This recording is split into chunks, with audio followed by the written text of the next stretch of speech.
Parents justified sister's affair with my husband because she deserved another chance at happiness and told me to forgive them. So my life feels like a soap opera, and I don't know what to do.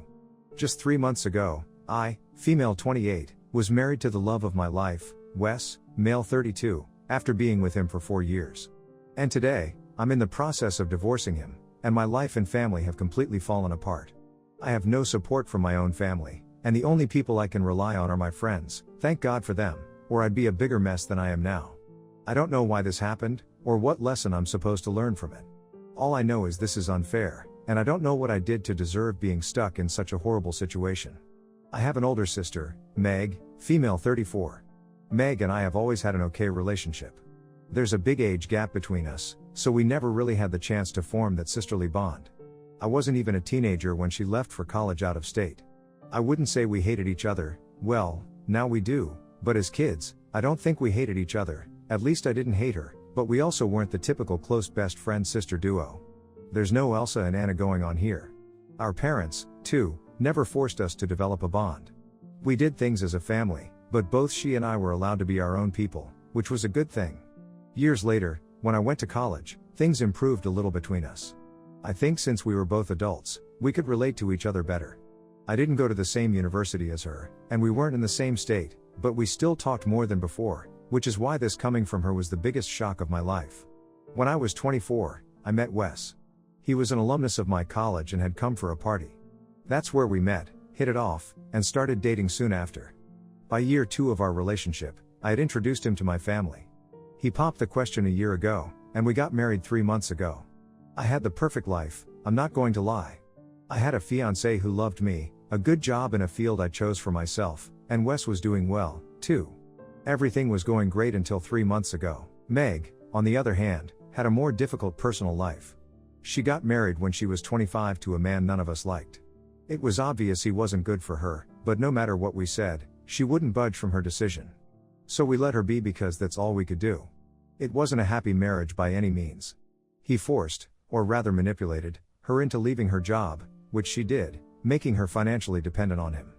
My parents and I asked her many times if she was okay with it and told her we'd support her if she wanted to leave, but she always said no and asked us not to meddle.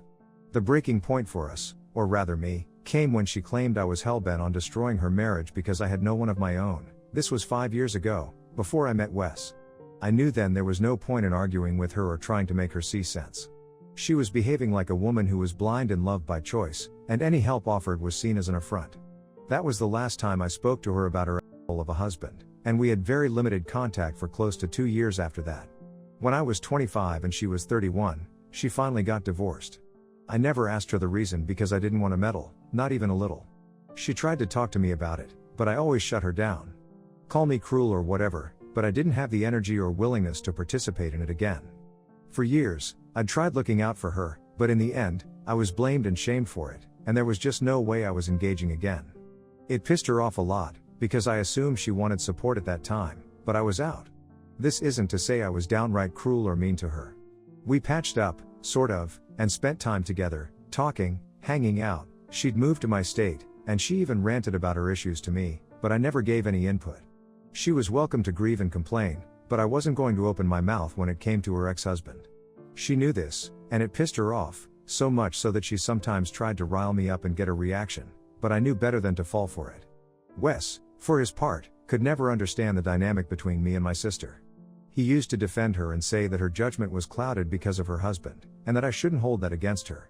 According to him, it's natural for people to behave this way when they're in love or when they've made a decision for themselves and it turns out to be wrong.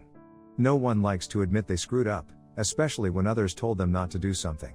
I agree with him on this. No one likes being told, "I told you so." But downright accusing someone of being a homewrecker is vile and disgusting, and I wasn't going to put up with it.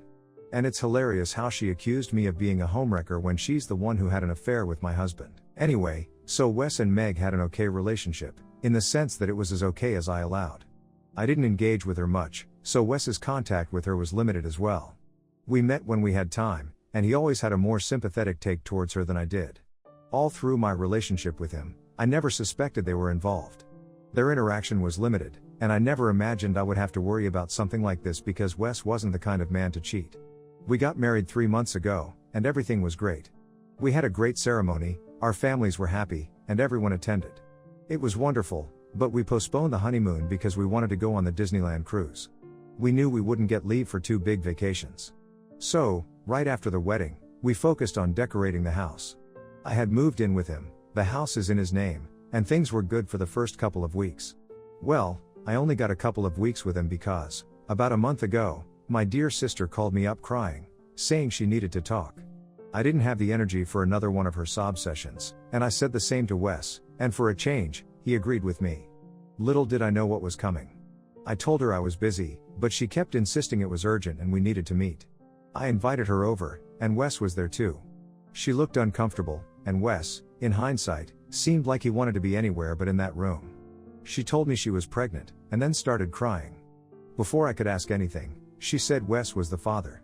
It took me a minute to process what she was saying.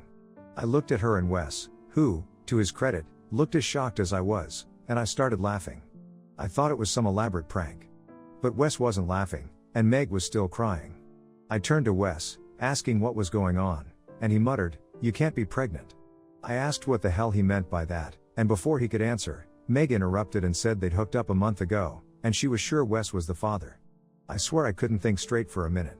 I just stared at her like a deer in headlights, and when she didn't say anything else, I looked at Wes. He broke down crying, saying it was a one-time thing, that it meant nothing, and that he never thought she'd get pregnant. As if that was the issue. I told her to leave, and I told Wes to get out too.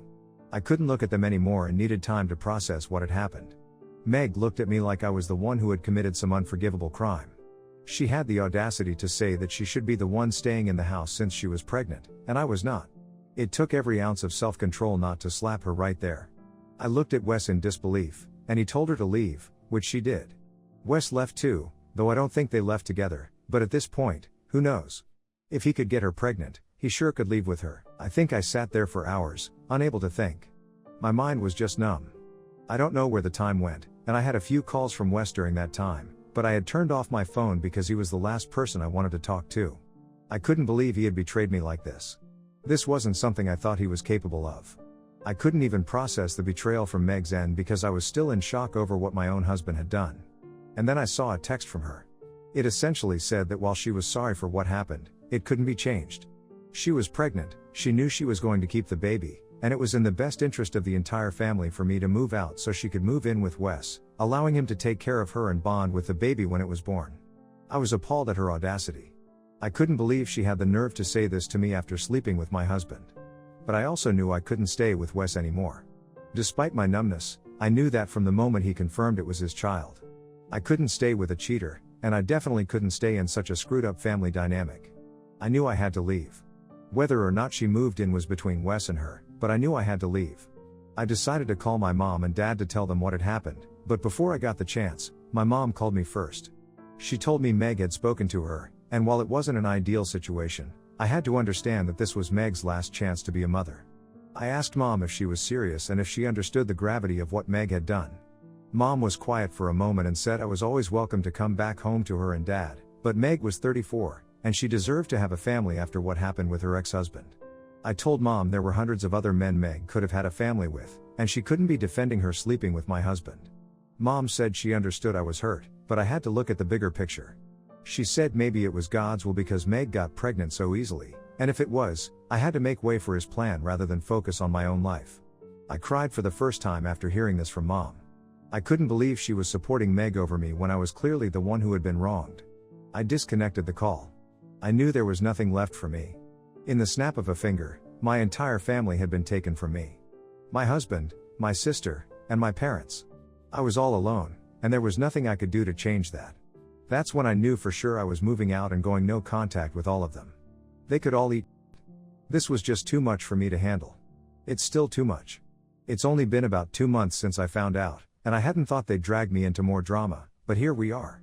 I can't escape them, unfortunately. Anyway, that night, I texted Wes that I still didn't want to see him for a couple of days. He called me back immediately, but I didn't answer.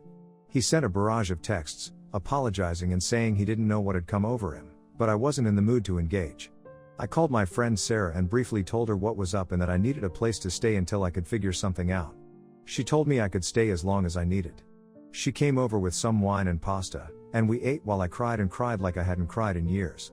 She stayed with me for 2 whole days, thank God for good friends, and helped me pack my stuff. It was so much easier to deal with things having her around. There were moments when I went completely numb and couldn't get up, and she took charge and got things sorted. Once my stuff was packed and loaded in the car, I called Wes and told him he could come home now. It took him 20 minutes to arrive, and when he did, he couldn't look me in the eye. He said he was sorry and that he was glad I was giving him a chance to talk, and even though he had no justification, he still hoped I'd forgive him. I didn't say anything, just handed him the house keys and got in the car. By the time he realized what had happened, I was already gone with Sarah. I haven't had any contact with him since. He has sent texts, but I haven't responded. I filed for divorce immediately, and while he initially tried to fight it, he eventually stopped. I stayed with Sarah for about 3 weeks before finding a place of my own. It's a small studio, but it's more than enough for me. Wes is the only one who's still unblocked on my phone, and that's on my lawyer's advice. I've gone no contact with my parents and sister, and I prefer to keep it that way because I don't have the energy for their toxicity anymore. I thought they would get the hint and stay out of my life, but I guess that's not how it's supposed to be because now, I see Meg on my doorstep. I don't know how she got my address or what she wanted, but there she was, saying she needed to talk. I closed the door in her face because I didn't want to see her, let alone talk to her. But she didn't leave. She kept banging on my door, and I told her to go away, or I'd call the cops, but she didn't leave. She did stop knocking, but she didn't leave. I found that out the hard way. After about 20 minutes of silence, I assumed she was gone and decided to go out. I got into my car, but what I couldn't see was that she had followed me in her car. I stopped on the way to grab coffee, and she stopped me there. She said I had to talk to her, that I owed it to her. I yanked my arm away and told her I didn't owe her anything, and she could get lost for all I cared. She said she understood I hated her at the moment, but as the auntie to her baby, I had a duty and had already failed to discharge it. I had no idea what she was talking about, and I told her in no uncertain terms that I wasn't her kid's aunt. I'm no aunt to a child from my ex-husband, and I needed to be kept out of this mess. She said if I had warned her about Wes, she wouldn't be in this position, and I wouldn't have had to end my marriage. I didn't know what she was talking about, and I admit, at that point, I should have walked away, but curiosity got the better of me. I asked her what was wrong, and she broke down crying. She said she had no idea Wes would be such a terrible partner and that I had been living with someone like that for so long. She said he didn't help around the house at all. There was no emotional support from his side, and it felt like living with a zombie. She had hoped that as the pregnancy progressed, he would bond with the baby, if not with her, but she said it was worse than being with her ex-husband. He did nothing around the house, no chores, no spending time with her, nothing. He had even told her she shouldn't expect him to be involved with the baby. He said he was willing to keep her and the kid in the house and would handle the finances, but the house and baby were her responsibility. She said she tried dishing it back by not preparing his meals or doing his laundry, but somehow, he managed his own chores and went to work, leaving her feeling helpless. She said if she had known he would be this way, she wouldn't have revealed who the father was and would have raised the kid on her own. But I had led her to believe that he was a wonderful partner, which is why she dropped the bomb, but now her life was worse than before. I told her I had no idea how she had the nerve to blame me after sleeping with my husband, but I wished her luck, and she could do whatever she wanted since I was out. She said I couldn't leave her like this, but I wasn't in the mood to listen anymore, so I left the cafe.